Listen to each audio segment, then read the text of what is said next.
Joey McGuire is turning Texas Tech into a monster. If I was setting the odds, they would be like minus 500 to win the Big 12. Their roster is so much better than everybody else. If you could point out one deficiency in this roster in terms of playing the top competition and being a national title caliber contender, not just Big 12, you'd look at the offensive line.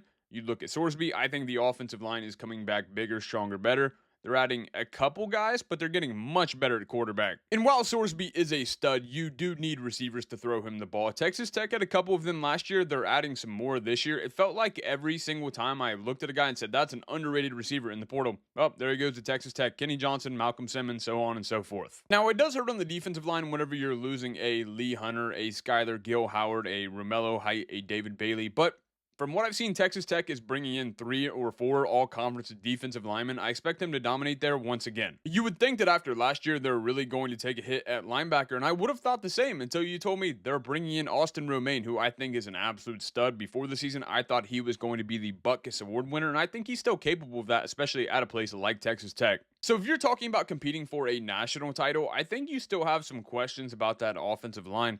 But overall, the roster is loaded and they should breeze through the Big 12 if we're just being honest.